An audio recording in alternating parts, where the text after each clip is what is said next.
हनुमान चक्रीचा तू कसं ओळखतोस?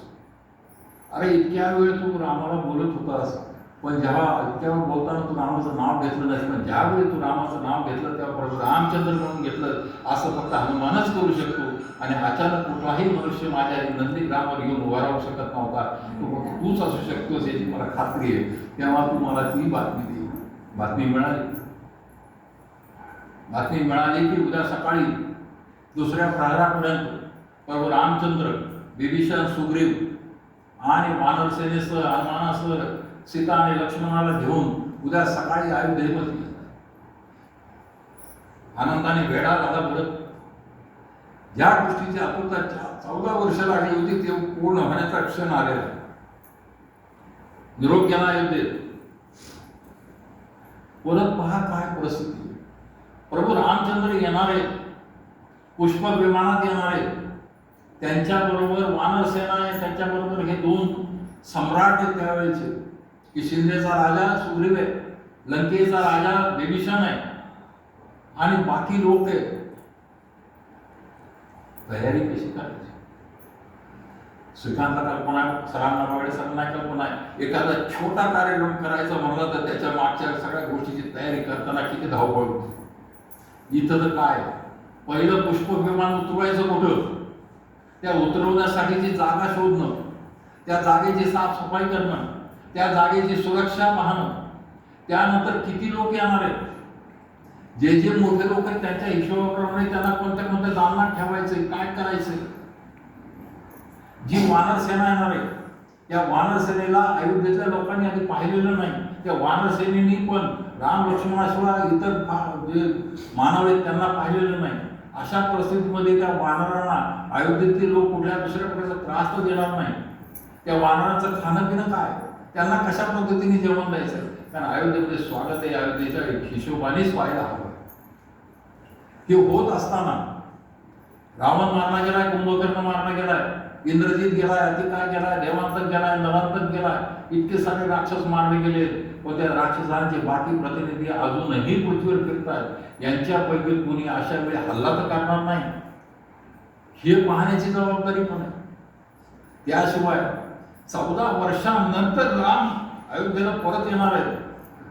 त्यावेळी अयोध्या कशी असली पाहिजे, अयोध्या किती सजलेली असली पाहिजे, वेळ किती आहे, एका रात्रीच. आणि या ठिकाणी शत्रूला कामाला लागला.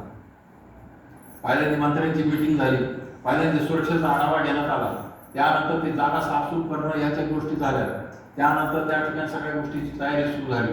गावाच्या लोकांना लोक गेला. एका ठिकाणी तर त्या कवीने वर्णन केलंय की त्या रात्री पूर्ण अयोध्येमध्ये एकही जिवंत प्राणी झोपला नाही. त्यांनी माणसं झोपले नाहीत असं म्हटलेलं नाही, जिवंत प्राणी झोपला नाही. सगळे पशु पक्षी हे सगळे रात्रीच्या आगमनाच्या आनंदामध्ये जागे आणि अयोध्येला सजवण्याची तयारी झाली. रात्रीभरात सगळे रस्ते साफ करण्यात आले, गुढ्या तोरणं उभवण्यात आली, सगळ्या फुलांच्या माळाने ते सजवण्यात आले. दुसरा दिवस सकाळ उजळली. आता पुष्पक विमानाच्या आगमनाची जी आहे फक्त वाट पाहत. काही वेळानंतर आकाशामध्ये ते पुष्पक विमान दिसलं. जसं ते पुष्पक विमान जमिनीवर उतरलं तसं सगळ्यात आधी गुरु वशिष्ठ पुढे गेले. गुरु वशिष्ठांच्या मागं डोक्यावर पादुका घेऊन भरत चालले. त्याच्या मागं तिन्ही माता चालल्या, सुमंत मंत्री चालले. शत्रुघ्न कुठे आहे? शत्रुघ्न अजूनही मागच आहे. का? त्याच्या डोक्यामध्ये दुसरा विचार आहे की अयोध्येच्या वेशीतून राम जेव्हा प्रवेश करतील तेव्हा त्यांचं वनवास रूप सगळं उतरवायचं आहे, त्यांना पुन्हा राजसी रूप द्यायचं. त्यासाठी जे लागणारी वस्त्र आहे, त्यासाठी जो लागणारा नापीत आहे, त्यासाठी जी लागणारी स्थानाची व्यवस्था आहे, या सगळ्या करण्यामध्ये शत्रुघ्न गुंतला आहे. राम वशिष्ठांपर्यंत नमस्कार करतात, भारताला भेटतात, सगळ्या मातांमध्ये सगळ्या ते कैकेयीला नमस्कार करतात, कौशल्याला नमस्कार, सुमित्रेला नमस्कार करतात. हे सगळं झाल्यानंतर त्यांना आठवतं शत्रुघ्नाला बघितलं. शत्रुघ्नाचा विषय निघाला की मला पोलांचं नारायण आठवतं. नारायणाची जसं नारायणाची जशी कथा आहे तशाप्रमाणे हा एक ग्रस्त पुढं न जाणार. मागे राहून सगळ्या व्यवस्था सगळ्या पाहायला आल्या शत्रुघ्न आहे. आणि त्याप्रमाणे मग रामाने त्याला जवळ बोलावलं. रामाने जवळ बोलावल्यानंतर त्याला रामाच्या पाय पडायला तो जसा लागला तसं रामाने त्याच्या दोन्ही खांद्याला धरून उभं केलं.